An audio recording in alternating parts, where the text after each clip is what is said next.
1988, Jack Campbell telling the story of Sunnyside.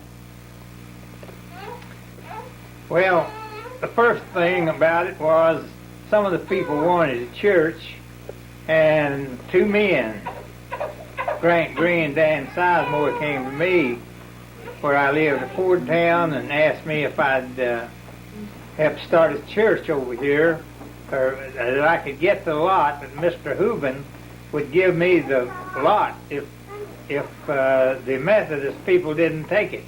They were offered the lot, but the conference decided that that was no place for a church, and they rejected it, and the lot was given to me. And then, then we met at Mr. Ben Lawson's house. There were 13 men met, and we talked it over and decided that we would build a church. And I told them then that if we build a church, if I had anything to do with it, it would be a missionary Baptist church. So we had that understanding. We got about $1,300 pledges at that date. Then there was an old schoolhouse down there, Sunnyside School. Grant Green and myself went to the superintendent of the schools, Mr. Lewis Chase, and asked him about using the old church, the old schoolhouse. So he gave us permission, not only a permission, but he wrote us a check for $25. And then we began to get together with our associational missionary to start a church, and he was going to get some literature from First Baptist, which he did. We met then on the first Sunday in June in 1947, and had our first Sunday school in the afternoon at 2 o'clock. Since I was pastor of two half-time churches, why, we had to have our services in the afternoon. So we had our services in the afternoon. We organized our Sunday school, and then later we went on with our Sunday school until September the 14th in 1947, and we decided we were organizing the church. I got a council together, 7 or 8 preachers, and we got together, formed a council, organized Sunnyside Baptist Church. Then we had, of course, to have lumber and stuff, so Mr. Green gave us permission to cut all the timber we wanted near the church on a ridge there, and use for rough lumber, forms and stuff for the church. And we met about 15 men, I guess, and we cut logs, and Mr. Herman Roller with a big team of horses snaked them logs out down to where they could be loaded on a truck.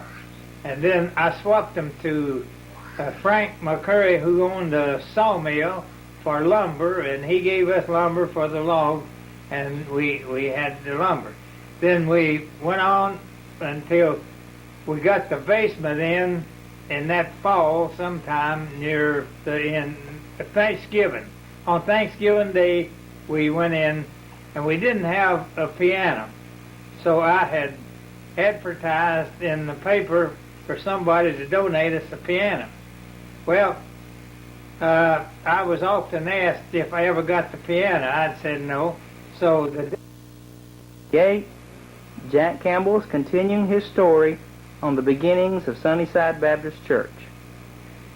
We went in the basement, and we had our church in the basement for a while. We were ready to go into the auditorium. We'd finally got the auditorium built.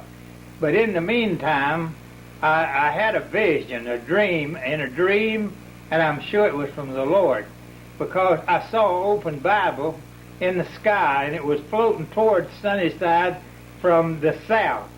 And it got about where Sunnyside Church is, and it turned into this Bible, open Bible, turned into a real bright light, and it began to get brighter and brighter, and I watched this light, and directly it burst and went in every direction.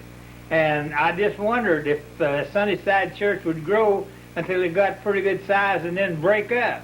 Or I wondered if God would use it and send it into several parts of the world. And so I have lived to see that church grow, with 4 churches built by it in India and Africa. One of them is named Sunnyside.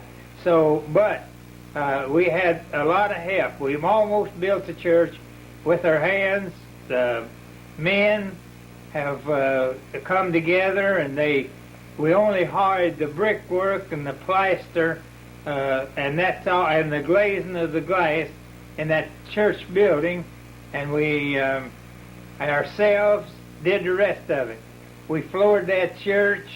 It took quite a little time to do that, but their church was organized and began. That's the way Sunnyside Church began. But a lot of people have credit for helping on this church, because even men we would meet at maybe in the parking lot at Eastman would walk up. I remember one fellow walked up to me and talking about the church, and he said, "Yeah, I want to give you a little gift on it, $250 and different ones." But the thing about it was, when we started the church, Methodist Stewart, which they had a church near Sunnyside, came to me and said, "Jack, this can't be done. That if you had all the members in this valley and the next valley over and the next one," said, "you couldn't build a church like this." He's looking at the size of it, which was 41 by 70. And he said, "This can't be done." Well, a deacon from the Baptist church, the closest Baptist church, came to me and said, "This is no place for a church. It ought to be on up toward Indian Springs somewhere. Why don't you go up there?" And they felt like couldn't. But this man, this Methodist Stewart, owned all the land down below where the new church is now, on down that valley. He owned a big farm. Now, he didn't realize that one day God would take his farm and build it into a subdivision, large subdivision, which he did. He didn't live to see that. Of course, when he died, the heirs got it. They cut it up, and their subdivisions grew up all around in every direction from Sunnyside Baptist Church. The Methodist Church is still sitting there with about the same number of members as they had back then, and the Baptist Church over there, Little Baptist Church, has less than they had there. And Sunnyside has grown until they have pretty close to 1,000 members now, and then have missions, and I've got one full-time missionary that they're supporting from Southern Baptist Convention. So Sunnyside is doing, and I saw only just a month ago, I saw one more spark fly out from Sunnyside, and they built a church for the people in, I've forgotten the name of the place in Africa, so another spark was added. And that's about it. And how about the first people to be baptized? Oh, Jack was. Well, the first Sunday we had our Sunday school in the old church building. The first one that made a profession was my youngest son. He came up on the first Sunday we had our Sunday school. And then, of course, we had a lot of prospects for members when we started, but we only had 13 letters from another Baptist church to begin this church. And one came by statement. So we had 14 charter members of Sunnyside Baptist Church. That's how many members we had. And you had mentioned something about a piano. Oh, yeah, about the piano. Now, we were going to get in the auditorium. We had the auditorium finished. Oh, it was beautiful and all. We was all so excited about it. I'd advertise. I'd put in the paper. Somebody wanted someone to donate a church for Sunnyside Baptist Church, and I put a scripture in that says, "Ask and you shall receive; knock and shall be opened unto you." And so, seek and you shall find. So that's what I did. I was asked by men every once in a while, over even on the job where I worked at Eastman, about this. They would ask, "Have you got a piano?" And I said, "No, I don't. We don't have the piano."